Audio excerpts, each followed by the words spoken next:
Kisha kwa chini itatokea alama ya kengele. Tunakuomba ubonyeze kengele hiyo ili uwe wa kwanza kupokea taarifa katika chaneli yetu. Asante.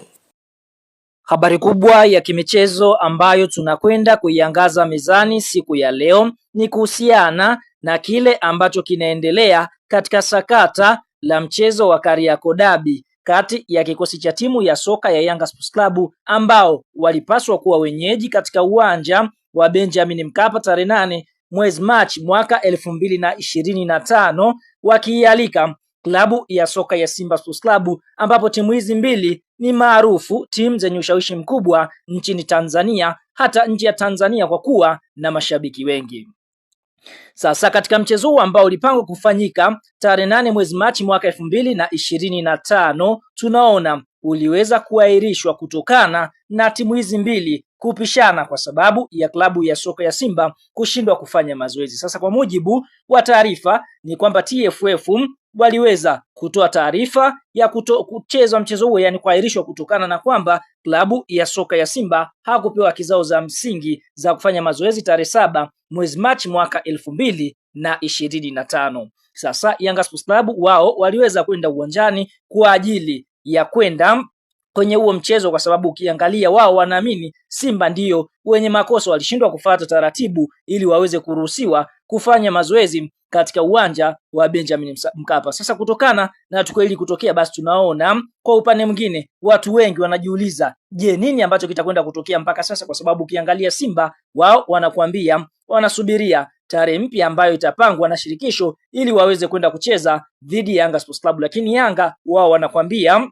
hapo tayari kucheza mchezo huu kwa sababu wanaamini wameshamaliza msimu wa ligi kuu ya NBC kwa kucheza na Simba. Kwa hiyo wao wanataka kanuni zifuatwe ili waweze kupewa haki yao. Sasa kutokana na hili linaloendelea, basi watu wengi walikuwa wanataka kusikia Wizara ya Michezo, Sanaa na Utamaduni ya nchini Tanzania ina lipi la kusema, ambapo tunafahamu wote Wizara ya Elimu ni miongoni mwa chombo cha dola ambacho kwa upande mwingine kinasimamia michezo kuhakikisha kwamba michezo ya nchini Tanzania inakuwa na kila timu inapata haki yake. Sasa kwa mujibu wa katibu mkuu wa Wizara ya Sanaa, Utamaduni na Michezo, hapa tukienda kumwongelea Gerson Msigwa ambaye pia anamwakilisha Rais wa Jamhuri ya Muungano wa Tanzania ambaye tumemshuhudia mara kwa mara amekuwa akitoa kipaumbele katika kuzipa timu hizi bonus pindi ambapo zinafanya vizuri katika michezo ya kimataifa. Ameweza kufunguka maneno mazito kuhusiana na mchezo huu, ambapo kwa upande mwingine lawama zote kwa sasa zimeachiwa kwa TFF, kwa sababu ukiangalia Simba wao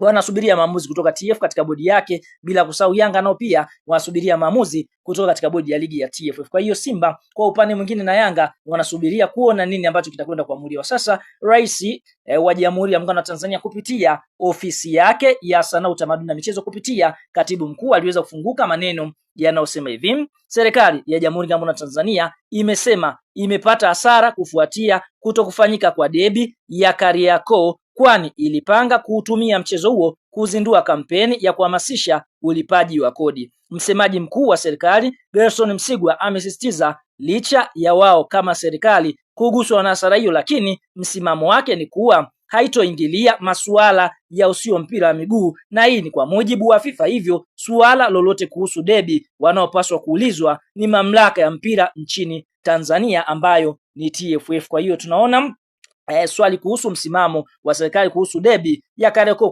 kutokuchezwa liliulizwa na mwandishi wa michezo kutoka Clouds Media James Bunuma kutoka Dodoma, ambapo tunamshuhudia Gerson Msigwa alikuwa akifunguka kuhusiana na maendeleo ya mpira, kwa sababu yeye pia anatokea ofisi ya michezo. Kwa ndio hivyo serikali tunavyojua, kwa upande mwingine nchi mbalimbali haziruhusiwi kuingilia mambo ya michezo. Tunashuhudia nchi mbalimbali pindi serikali inapoingilia, basi kwa upande mwingine nchi hizo FIFA wanazifungia kuto kushiriki michuano mbalimbali sambamba na CAF. Kwa tunaweza kushuhudia kama serikali ikiingilia, kuna uwezekano mkubwa kwa upande mwingine ligi yetu ikashindwa kutambulika CAF kule. Kwa hiyo vilabu vinavyoenda kushiriki michuano ya CAF vikashindwa kushiriki. Kwa hivyo TFF kama wao wamepata hasara, kwa upande mwingine serikali imepata hasara, lakini swala hilo kwa upande mwingine wamewaachia TFF kwa sababu ndio mamlaka ama chombo ambacho kinaweza kutatua changamoto hii, ila kiukweli watu wengi wamekosa burudani, kwa sababu ukiangalia ni mchezo ambao kila mtu alikuwa akiusubiria kwa